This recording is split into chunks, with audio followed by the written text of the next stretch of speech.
La quatrième dimension 4 sur 5. Je voudrais vous raconter une expérience personnelle. Un jour, la veille de Noël, j'étais occupé à préparer un sermon.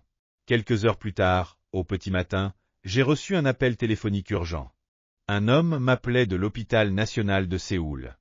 Il m'a demandé, « C'est bien vous, le pasteur Cho ?» « Oui, c'est moi. Un membre de votre assemblée est mourant. Il a eu un accident. Un taxi l'a renversé, puis transporté sur le siège arrière toute la nuit. » À cette époque-là, en Corée, lorsqu'un taxi renversait et tuait quelqu'un, le conducteur n'avait qu'à payer une somme de $2500 et se trouvait ainsi dégagé de toute obligation financière. Cependant, si la personne n'était que blessée, le conducteur devait payer tous les soins et les frais d'hôpital.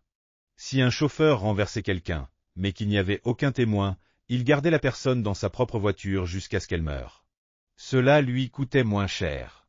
Cet homme, qui était membre de mon église, venait d'acheter un magnifique chapeau pour sa femme.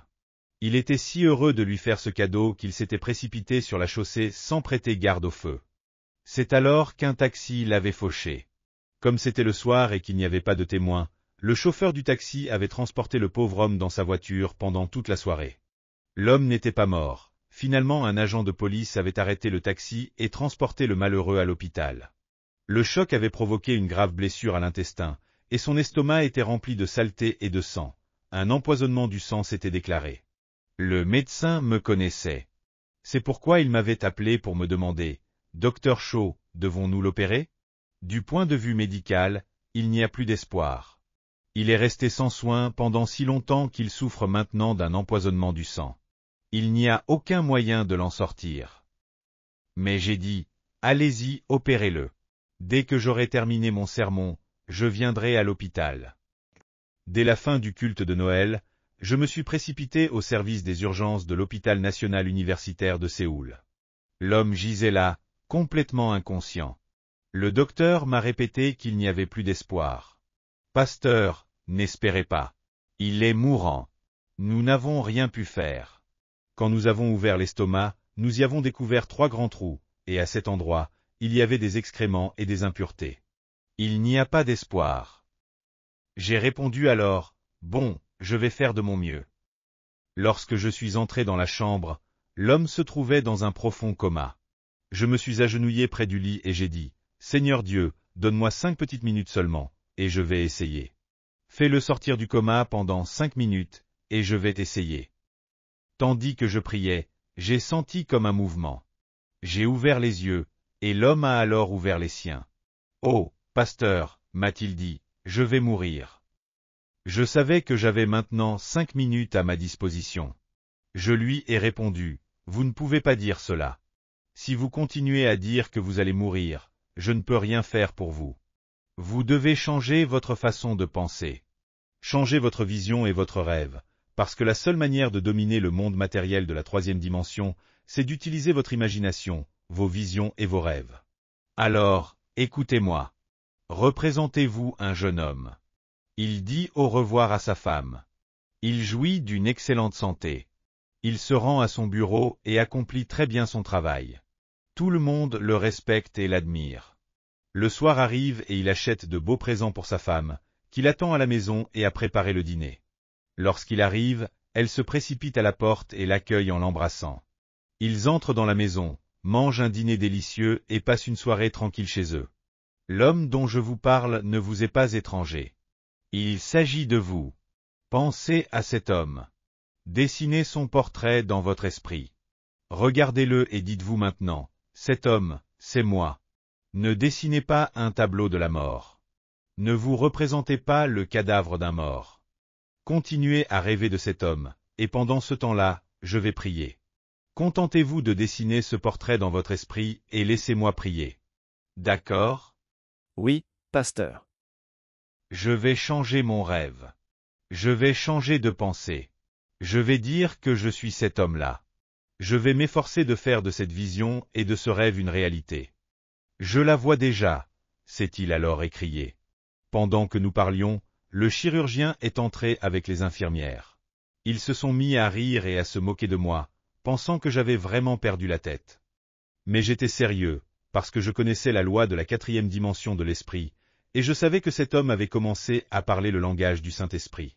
Tel un missionnaire qui se trouve sur un sol étranger et peut mieux communiquer avec les gens du pays en apprenant à parler leur propre langue, sans avoir recours à un interprète. Cet homme mourant avait ainsi appris à parler le langage plus profond du Saint-Esprit. Au moment où je me suis agenouillé pour poser les mains sur son lit, j'ai dit, « Saint-Esprit, cet homme parle maintenant ton langage. Il a une vision et un rêve. Pénètre dans son corps et exerce ta propre domination.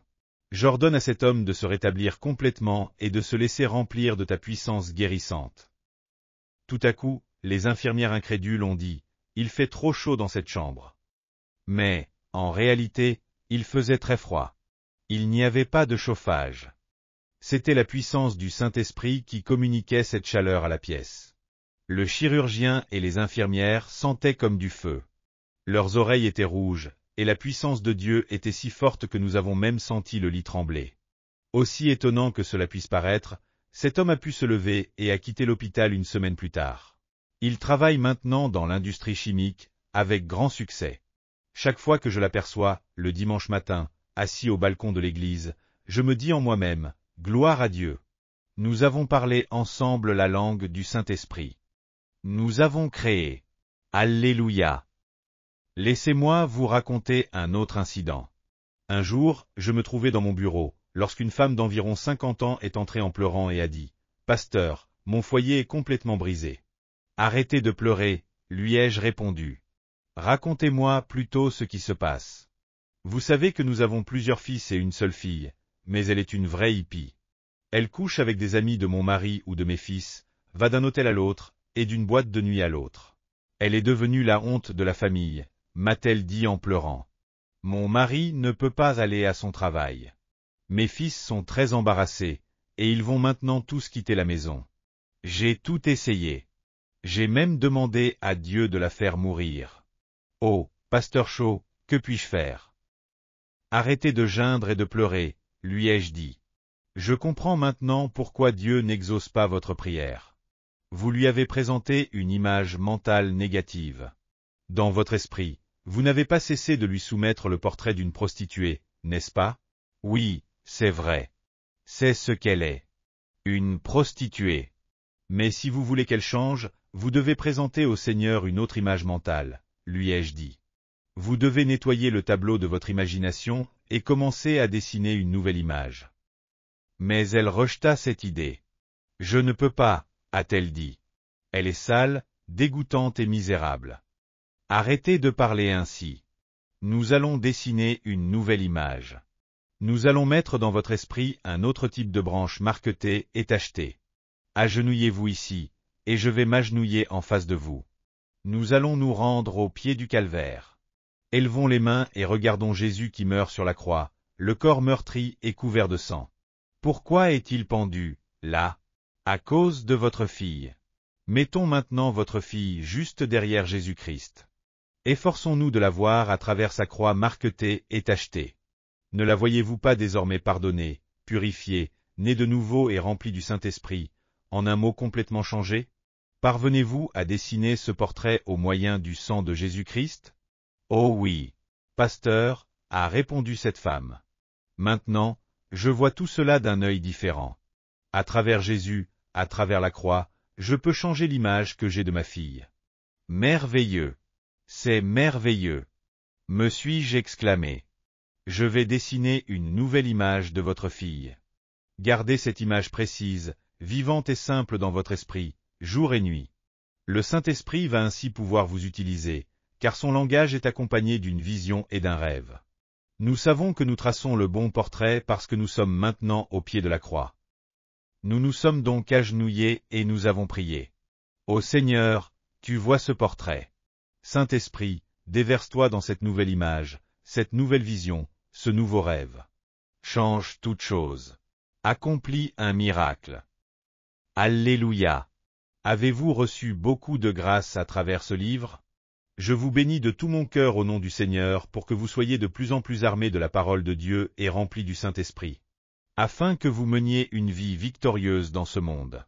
Si vous avez aimé cette vidéo, n'oubliez pas de vous abonner à la chaîne, d'activer les notifications et d'appuyer sur le bouton j'aime. Cela nous aide beaucoup à préparer plus de vidéos remplies de grâce.